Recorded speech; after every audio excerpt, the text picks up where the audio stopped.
Yeah. Esse é um vídeo sobre produtividade em um dia em que eu não tenho me sentido bem, em um dia em que eu tô desmotivada. Eu gosto muito de falar que a gente induz a nossa produtividade. E eu acho que esse é um vídeo muito interessante para estar no nosso Coven. E coisas que eu faço antes de abordar questões mais técnicas, porque no final das contas a gente é ser humano mesmo. Utilize muito essas imagens na sua comunicação. Chame a atenção para textos mais atrativos para clientes não tão técnicos. Portanto, exige de mim persistência, ação agressiva, contínua rumo à realização. Não me envolverei em nenhuma transação que não beneficie todos os participantes. E vocês falharam muito, deixa preocupado, porque isso pode realmente acontecer de novo numa segunda entrega, numa terceira entrega. Trouxe hoje meu amigo mais artista que conheço pra gente falar sobre o que fazemos quando não temos dinheiro e a criatividade está baixa. Eu acho que todo mundo tem um pouco disso, né, Cássio? Todo mundo. Principalmente a gente que é muito criativo, quando vê que a coisa começa a craquelar, dá o 13. Eu tenho duas opções, na verdade. Ou eu fico em casa daquele jeito que vocês viram, ou eu faço um belo penteado, boto uma bela roupa, passo minha roupa muito bem e vou na rua ver o que a rua tem. E aí eu trouxe o Cássio estrategicamente num lugar muito incrível. Se você vier no Rio, tem que vir. O nome é Onde? Que é do lado de um centro de música. As minhas amigas do Coven. Cheers.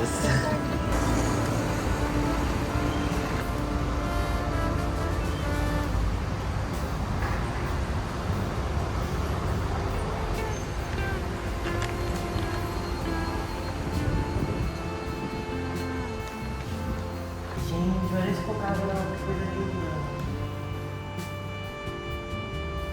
E fala você, o que que te deixa inspirado quando você se sente esgotado, quando você acha que não é a hora, não é o momento, quando as coisas... Filmes, algum tipo de arte que não esteja diretamente relacionada com o tipo de arte que eu faço, ou o intuito que eu procuro. Sempre eu acho que quando você vai um pouco na contramão, você consegue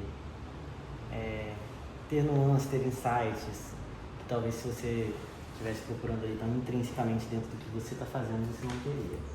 Então acho que você tem um tipo de arte desse tão incrível, tão precioso, traz para você um repertório que de repente vendo fotografias, analisando rede social, você não consegue ter esse tipo de... E como uma pessoa vindo do interior, com pouco acesso, de uma família muito religiosa, com muitas privações, qual foi a força motriz que te manteve inspirado por tanto tempo? O que fez o movimento do começo, sabe? Cara, eu acho que é uma questão muito histórica, assim, e espiritual também. Porque eu consigo sentir uma conexão com esses, por exemplo, esses instrumentos, que eu sei que não são coisas que eu tenho contato, ou que eu saiba tocar, manejar, mas que talvez os ancestrais pudessem ter muito contato. Meu avô, ele era tocador de acordeon, vou falar isso com muito orgulho. Meu avô, ele tocava no Fogo de Reis, então ele contribuiu muito para a nossa cultura nacional, para que isso não acabasse, essa esfera da nossa cultura. Então eu acho que dentro desses âmbitos que a gente vai se identificando, mesmo sem ter acesso, né? Eu olho para mim, é uma coisa nova, mas é nova ao meu olhar, à minha perspectiva, não ao meu espírito, sabe, ao meu sentir. Criatividade está muito relacionada ao sentir, né? Totalmente. Eu acho que é um exercício. Essa parte da espiritualidade, ela está totalmente ligada, e espiritualidade não tem nada a ver com religiosidade, né? Total. Espiritualidade é uma coisa totalmente individual da gente. Tudo isso acaba se interligando. Eu eu acho que o espiritual ele tem que estar totalmente conectado, conectado à arte, ao nosso ser, porque nada anda sozinho. E se a gente não se nutre disso, sabe, a gente começa a ter percalços na nossa vida. Sim. Principalmente se a gente tem que criar sempre, a gente tem que estar se reinventando. É um movimento diário, né? Diário. Então eu acho que ter acesso a outros tipos de arte, outros tipos de criação, são coisas que fazem a sua mente realmente expandir de uma maneira bem, bem louca. Acabei de descobrir que a gente está num casarão de 1921.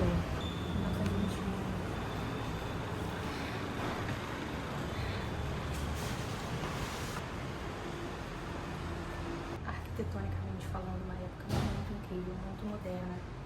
Temos aí o Art Deco, Art Nouveau. Para nós, profissionais da beleza, é uma área muito icônica, né? Até naquele vídeo da sobrancelha eu falei um pouquinho a respeito, porque literalmente a gente fala sobre a independência da mulher, né? Então as mulheres começam a sair de casa, ter aquelas roupas mais fechadas, vindo um pouquinho daí da época vitoriana e tudo mais. Mudando esse conservadorismo, começa a chegar a eletricidade na casa das pessoas. Aí uma das coisas que me desperta muito a minha criatividade, sabia? Acho que tá em lugares que me remetam a tantas coisas do passado. Imagina isso na minha casa. Hoje eu acordei com vontade de não fazer nada.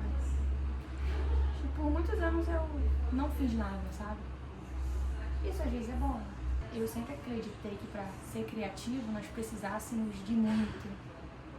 Um belíssimo telefone, um belíssimo lugar, belíssimas desculpas. Eu sou muito boa em desculpas. Mas com o passar do tempo eu comecei a me conscientizar que continuar no nada estava sendo muito caro pro meu eu criativo, sabe? Então hoje eu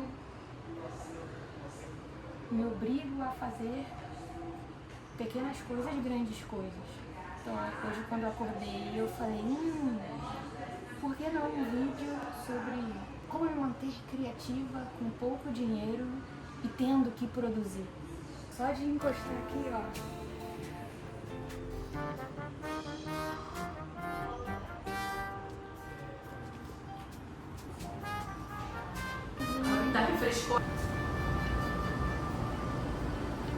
Qual que é o seu subterfúgio para quando você não está criativa, não está se sentindo criativa?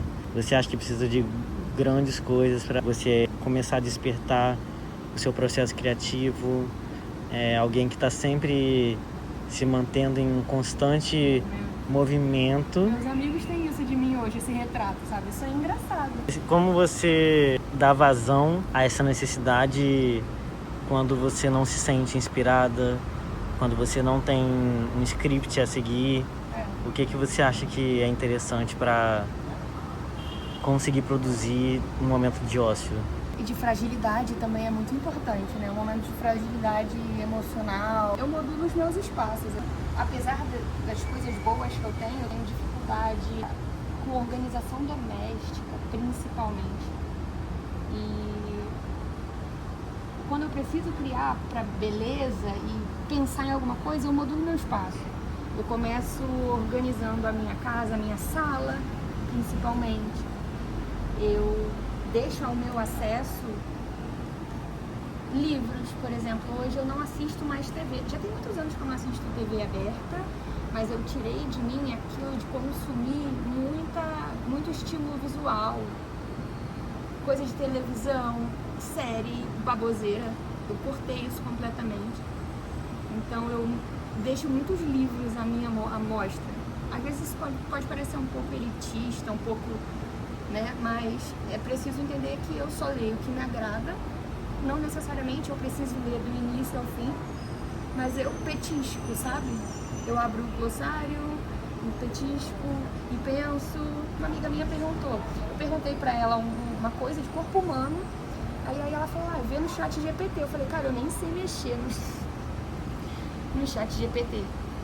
Porque Hoje eu prefiro ter um trabalho de sair da minha casa, buscar um livro, alguma coisa específica. Eu acho que isso me mantém mais com mais sede, sabe? O livro ele nos deixa menos preguiçoso, o livro dá mais autonomia, sabe?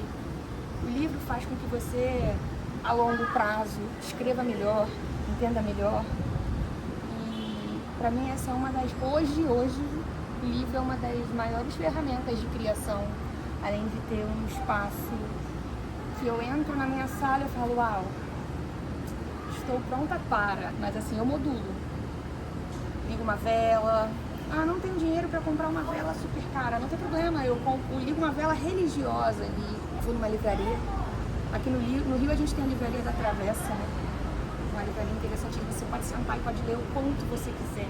E eu percebo também que, principalmente na área da beleza, as pessoas são muito acostumadas assim, toma esse curso, esse conteúdo.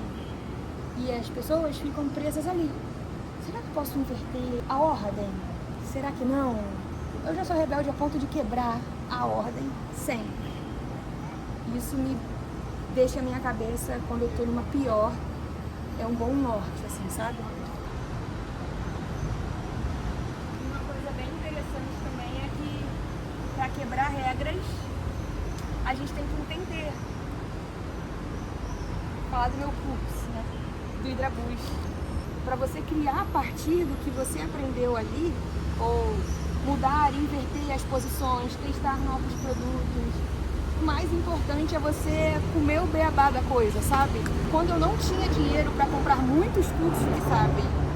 Eu comprei pouquíssimos cursos de pele. Eu comprei um curso de dermaplane, entendi tudo a respeito, tudo. E a partir daí comecei a buscar com dermatologistas, todas as informações que tinham. Aí sim, inverter, mudar, inverter as posições. Criar, literalmente. Do meu ponto de vista, um dos maiores inimigos de nós artistas, que eu até estava falando isso com o Cássio, é o tempo. A gente vai acreditar, a minha concorrente é a minha pior inimiga, minha família, eles são meus inimigos, as pessoas. Cara, o nosso maior inimigo, além da procrastinação, é o tempo. Porque ele faz a gente desistir das coisas. E essa é uma grande reflexão, né, meu amigo? E eu perdi tanto tempo. Mas isso não faz mais parte de mim agora, de verdade.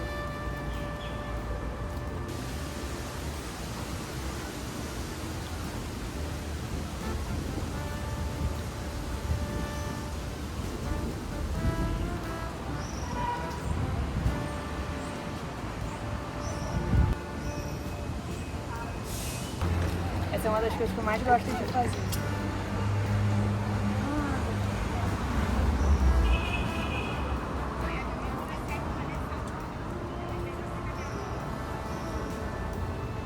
Vai você.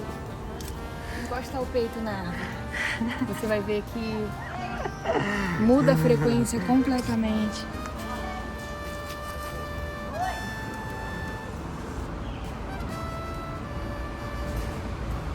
Olha, o semblante mudou. Não muda a frequência? eu vim na zoeira, mas me senti muito mais em casa, assim, senti saudade de casa, mas me senti conectado. Como é a sua questão com ser artista e ser um ser solitário? Porque no mundo de exatas, né? Eu acho que a solidão, ela tá dentro de um lugar de romantização, mas eu acho que ela só foi entrar nesse lugar porque ela é uma realidade de muitas pessoas. E além de romantizar, eu acho que a gente precisa entender que a vida ela realmente não é feita em conjunto, né? As suas escolhas, o trajeto que você traça na sua vida profissional, pessoal, tudo isso acho que perpassa muito um lugar de resiliência, muito mais do que conselhos, coisas que a gente ouve das outras pessoas. Então eu acho que você aprender a lidar com a solidão potencializa os seus sentimentos. Eu acho que consegue te fazer também enxergar o seu lugar no mundo, que talvez seja um pouco complicado de entender, dependendo de como você é criado, dependendo de onde você vem, dependendo de como você enxerga o mundo, as relações, a própria arte. Então eu acho que você se enxergar dentro dessa solitude, nessa imensidão. A gente, por exemplo, está hoje num lugar totalmente voltado para a arte, para a sensibilidade, um lugar que a gente se sente acolhido, mas a gente não está sempre nesse ambiente. Sim. Então, quando a gente reconhece que a gente tem que estar pronto para estar sozinho em todos os lugares, ser um criativo para se encontrar em todos os lugares, em diversas situações, eu acho que isso é um passo primoroso e grandioso quando a gente consegue enxergar esse horizonte de que a solidão não é algo para a gente se fadar a ela, temos que ficar sozinhos, mas assim dá valor a como a nossa individualidade, a nossa solidão pode levar a gente para lugares diferentes, criar coisas diferentes, percepções diferentes, exatamente, e como ela é necessária. Total. Ninguém vive totalmente em grupo e também ninguém vive totalmente solitário, mas a solidão ela sempre vai estar intrínseca na nossa vivência. E na criação também. E na criação é um pouco difícil, porque para um criativo que talvez tenha sido criado para um mundo como uma redoma, muito intocável, a arte inclusive acho que entra nesse lugar de cura, de ser um afugento para tudo isso, também é algo promissor, porque é uma quebra de realidade e você é obrigado a transmutar todos esses sentimentos. Se antes você está dentro de uma redoma, agora você é obrigado a se jogar no mundo, colocar todo esse sentimento que antes estava guardado dentro de uma esfera e transferir isso para um outro lugar que tem muito mais responsabilidade. Abraça ela. Se abraça. Abraça nosso amigo. No grupo dos criativos, você não está sozinho. E é muito importante entender, aceitar que a criatividade, ela, na modulação do espaço, né?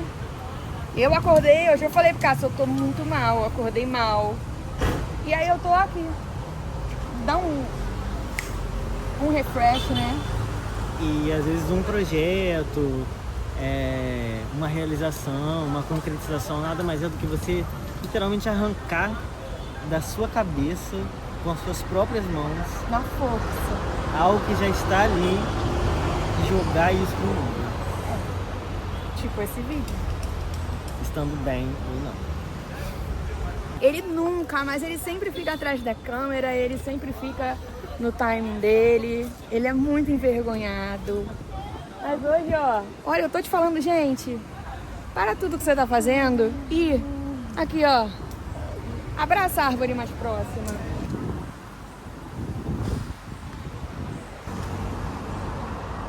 Acho que é muito importante a gente, sempre olhar com muito carinho pro trabalho dos outros artistas, por mais distante que talvez ele pareça dos nossos trabalhos. Sim.